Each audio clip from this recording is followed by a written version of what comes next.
Shalom, shalom, shalom. Selamat pagi masyarakat iman yang dikasihi oleh Tuhan.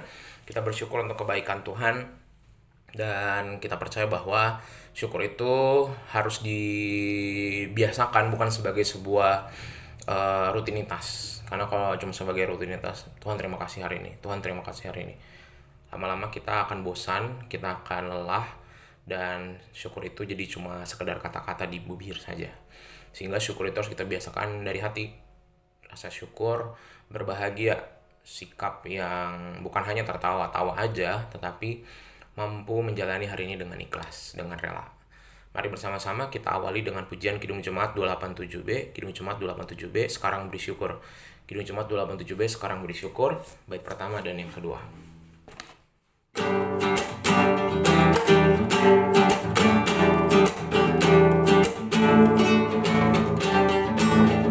Sekarang bersyukur, hai hati mulutkan, sempurna dan besar segala karya Tuhan, bibinya kita pun anugerah dan berkat yang tak terbilang true, semula dan tetap.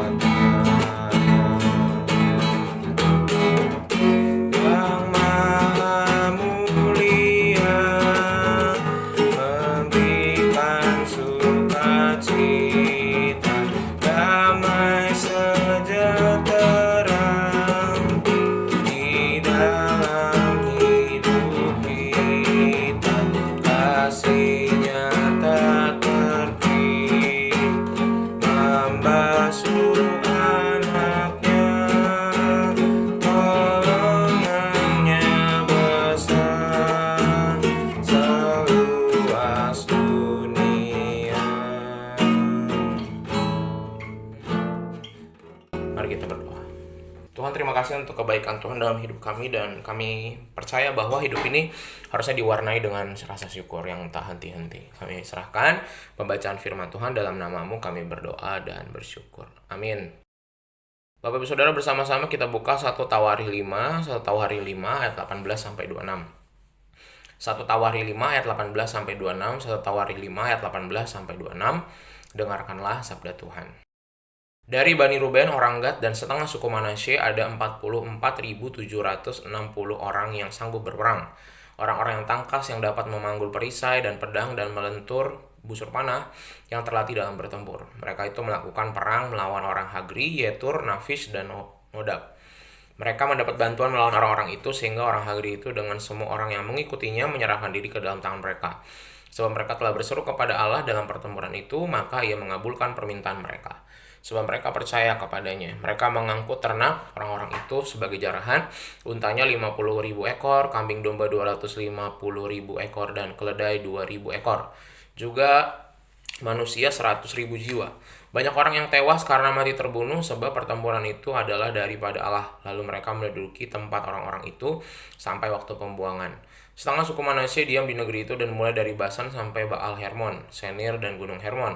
Mereka sudah banyak jumlahnya. Inilah para kepala puak-puak mereka: Hefer, Isai, Eliel, Azriel, Yeremia, Hodawiyah, dan Yahdiel. Orang-orang pahlawan yang gagah perkasa, orang-orang yang kenamaan, para kepala puak-puak mereka.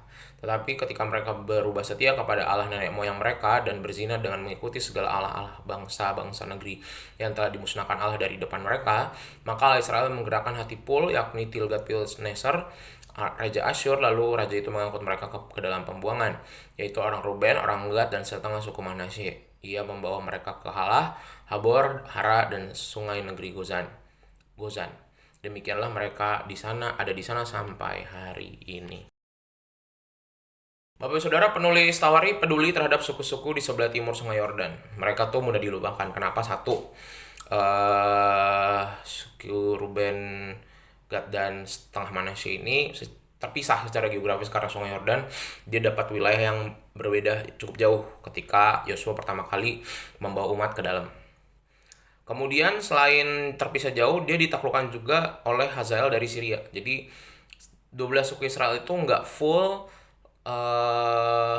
sepenuhnya di bawah kerajaan Israel, karena ada beberapa yang jaraknya terlalu jauh, udah lebih dikuasai sama bangsa-bangsa di sekitarnya, dan dibuang 12 tahun lebih awal dari suku-suku utara gitu ya.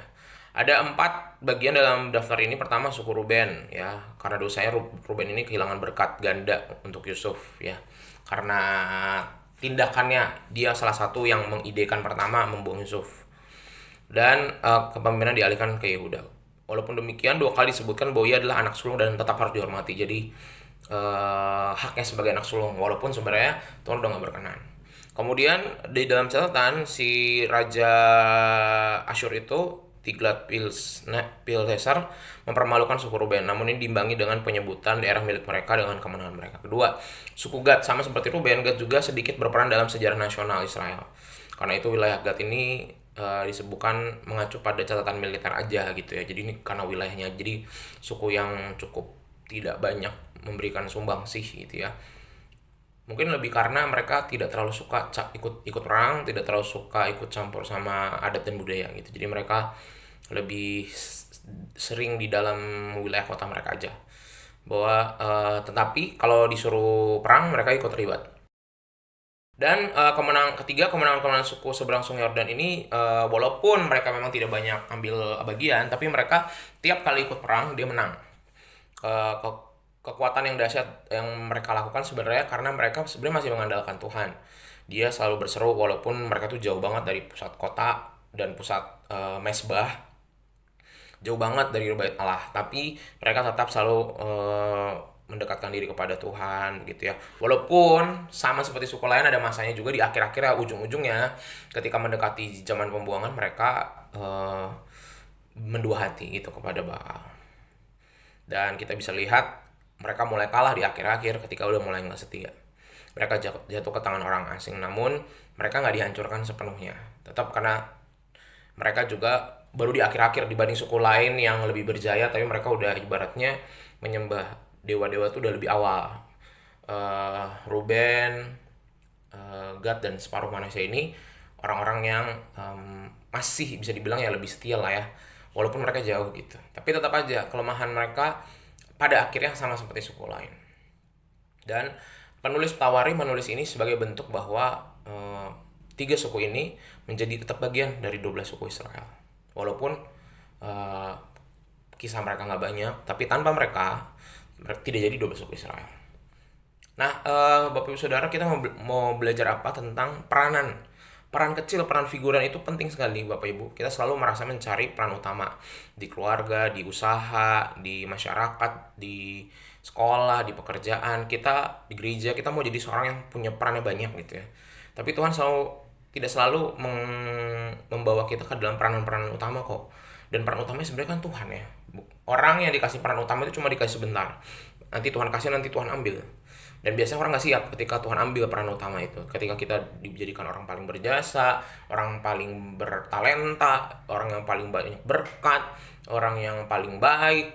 Nah itu ketika Tuhan ambil dari hidup kita langsung marah. Sehingga kita kadang-kadang perlu belajar dari suku Gad, Manasye, dan Ruben ini, bahwa ada masa-masanya kita harus menjadi figuran.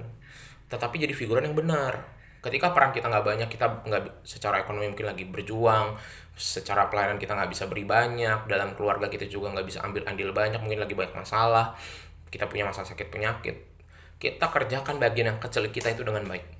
Seberapapun itu, sesederhana apapun itu, lakukan dengan tulus dan ikhlas, maka Tuhan tetap setia kepada kita, dan Tuhan juga akan menolong kita melewati banyak hal.